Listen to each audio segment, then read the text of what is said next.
علامہ احسان اللہ ظہیر شہید اسلام یاد نہ آئیں، یہ کیسے ممکن ہے؟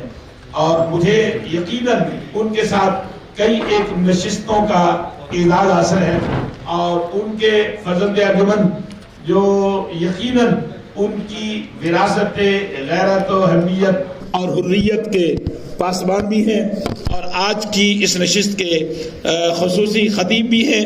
اب میں جوانوں سے کہوں گا کہ ایک بار علامہ صاحب کی روح کو راضی کر دو۔ علامہ صاحب آئیں تو علامہ احسان اللہ ظہیر صاحب کی یادوں کو تازہ کیجئے۔ آپ کہا کرتے تھے اہل حدیث ہو کبھی تم ہماری کہانیاں سنایا کرو گے، اور ہم ان کی کہانی ان کے بیٹے کی زبانی سنتے ہیں۔ نعرہ تکبیر! یار میں بریلوی ہو کے اتنی خوبصورت در سامنے گل کیتی ہے، تسی ایڈا ماٹھا نعرہ لایا۔ نعرہ تکبیر!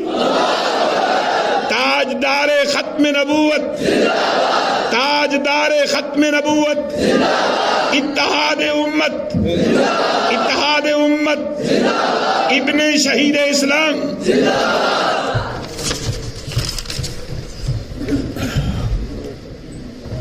نحمدہ ونصلی علی رسولہ الکریم۔ بسم اللہ الرحمن الرحیم۔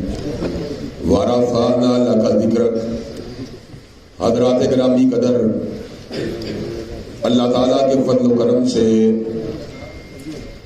کئی معاملات ایسے ہیں جو مکاتب فکر کے فروعی اور دیگر اختلافات کے باوجود مسلم ہیں اور پوری امت کے لیے مشترکات کی حیثیت رکھتے ہیں۔ ان مشترکات کو اجاگر کرنا اور امت کو ان پر مجتمع کرنا تمام دین و ملت کے بہی ہاؤں کا اہم ترین فریضہ ہے۔ اس دور پر آشوب میں جبکہ لوگ فقط تنازعات کو اجاگر کرتے اور فقط اختلافات کی باتوں کو ہوا دیتے، اللہ تعالیٰ کے فضل و کرم سے ہم اس دور پر آشوب میں عظمت مصطفیٰ، محبت مصطفیٰ، اطاعت مصطفیٰ، حرمت مصطفیٰ اور نظام مصطفیٰ صلی اللہ علیہ وسلم کی شمع کو جلا رہے ہیں۔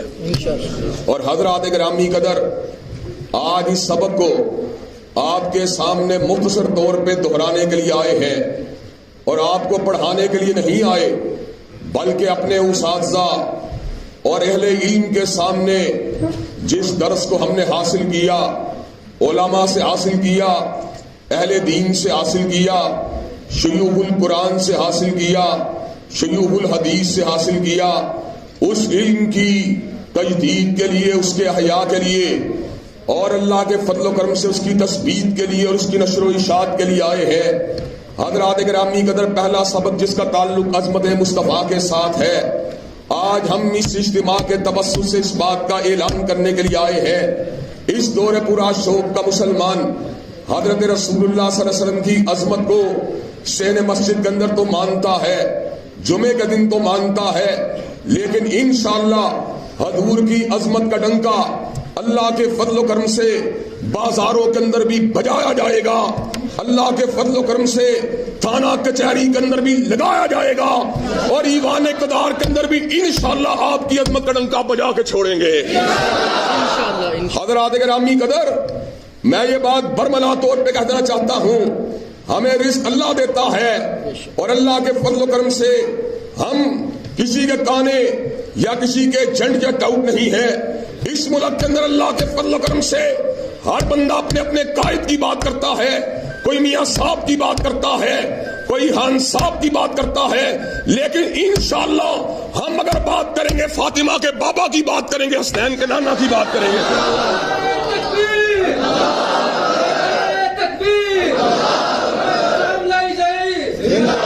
حضرات گرامی کا دوسرا نقطہ جس کا تعلق اطاعت مصطفیٰ کے ساتھ ہے، اس کو بھی میں یہ دہرا دینا چاہتا ہوں۔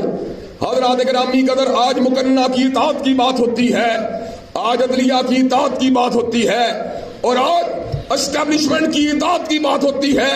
یہ ہمارے قومی ادارے ہیں، ہم عدلیہ کے فیصلے کے سامنے بھی سر جھکائیں گے، اسمبلیوں کے فیصلوں کے سامنے بھی سر جھکائیں گے، اسٹیبلشمنٹ کے اتفاقی فیصلوں کے سامنے بھی سر جھکائیں گے، لیکن اگر اسٹیبلشمنٹ کا فیصلہ ہو یا عدلیہ کا فیصلہ ہو یا اسمبلی کا فیصلہ ہو، اگر مصطفیٰ کے فیصلے کے ساتھ ٹکرا جائے گا دیوار پہ دے ماریں گے، مگر مصطفیٰ کے فیصلے پہ آج کو نہیں آنے دیں گے۔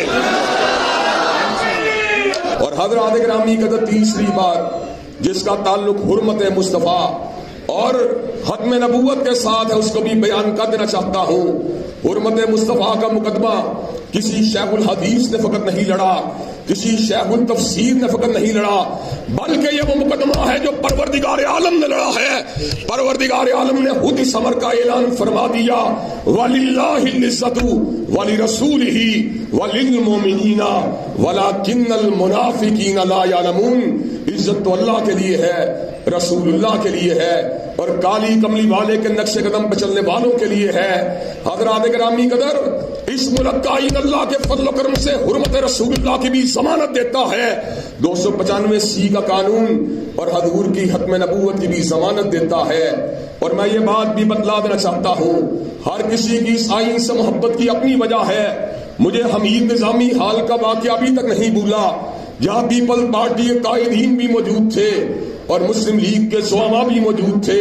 پیپل پارٹی کے قائدین نے کہا ہمیں 1973 کے آئین سے اس لیے پیار ہے کہ اس کو ذوالفقار علی بھٹو نے بنایا تھا، اور مسلم لیگ کے زعماء نے کہا ہمیں اس آئین سے اس لیے پیار ہے کہ اس کی بنیادوں کے اندر مسلم لیگ کے رہنماؤں کی محنت ہے۔ چودھری ظفر الہی نے اس کے لیے محنت کی تھی۔ جب میری باری آئی تو میں نے کہا مجھے 73 کے آئین سے اس لیے پیار ہے کہ یہ حضور کی حرمت کی ضمانت دیتا ہے، مجھے 73 کے آئین سے اس لیے پیار ہے کہ یہ حضرت رسول اللہ صلی اللہ علیہ وسلم کی ختم نبوت کا تحفظ کرتا ہے، اور یہ قادیانیت اور اہل اسلام کے راستے کے اندر ایک دیوار ہے۔ اور حضرات گرامی قدر، آج میں یہ سبق دوبارہ دہرانے کے لیے آیا ہوں، انشاءاللہ اس ملک کے اندر ختم نبوت کے قوانین کا تحفظ کیا جائے گا، اور ٹیمپرنگ کرنے کے والے چاہے لابنگ کر کے مسلم لیگ کے زعماء کو دبا لے، چاہے لابنگ کر کے تحریک انصاف کے زعماء کو دبا لے، انشاءاللہ نہ بریلوی دبے گا، نہ دیوبندی دبے گا، نہ اہل حدیث دبے گا۔ جب تک ہم زندہ ہیں انشاءاللہ حرمت رسول اللہ ختم نبوت کے قوانین کا دفاع کرتے رہیں گے۔ حضرات گرامی قدر، اور آخری نقطے کی بات بھی دہرا دینا چاہتا ہوں، ہم نے سارے نظام آزما لیے، ہم نے میاں صاحب کے نظام کو بھی آزما لیا، ہم نے خان صاحب کے نظام کو بھی آزما لیا، ہم نے بھٹوازم کو بھی آزما لیا، امن نہیں ملا، چین نہیں ملا، قرار نہیں ملا، معاشی استحکام نہیں ملا، امن اور اطمینان نہیں ملا۔ امن اگر ملے گا، اطمینان اگر ملے گا تو کالی کملی والے کے نظام علی شان سے ملے گا۔ اور حضرات گرامی قدر، یہ بات وہ شخص کہہ رہا ہے جو دینیات کا طالب علم ہونے کے ساتھ ساتھ علوم سیاسیات کا بھی طالب علم ہے۔ میں نے ہیگل کے جدولیاتی فلسفے کو پڑھا ہے، میں نے کارل مارکس کی اشتراکیت کو پڑھا ہے، میں نے مستقیت کو پڑھا ہے، میں نے جین بودین کے نظریہ اقتدار اعلیٰ کو پڑھا ہے، میں نے روسو کے نظریہ منشاء عام کو پڑھا ہے، میں نے جان لاک کے فلسفے کو پڑھا ہے، میں نے میکاویلی کی دی پرنس کو پڑھا ہے۔ میں اس بات کا اعلان کرنے کے لیے آیا ہوں، پاکستان کے مسائل اگر حل ہوں گے کالی کملی والے کے قانون سے حل ہوں گے۔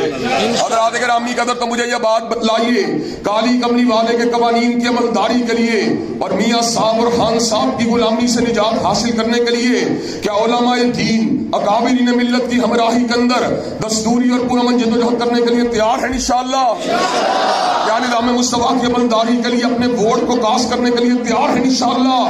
کیا دلائل اور براہین کے ساتھ جنگ لڑنے کے لیے تیار ہیں انشاءاللہ؟ شب گریزہ ہوگی آخر جلوہ خورشید سے، اور یہ چمن معمور ہوگا نغمہ توحید سے۔ وآخر دعوانا الحمدللہ رب العالمین۔ کربلا انگیز خطاب آپ نے سنا، ایک جرت اور بہادری کا ہر لفظ اظہار تھا، اور ایسا اظہار تھا کہ نوجوان اپنے نعروں سے اپنے سینے کے اندر مچلتے ہوئے عشق رسول کو ظاہر کر رہے تھے۔ یقیناً یہ خطیب ابن خطیب کو ہی سکتی تھی۔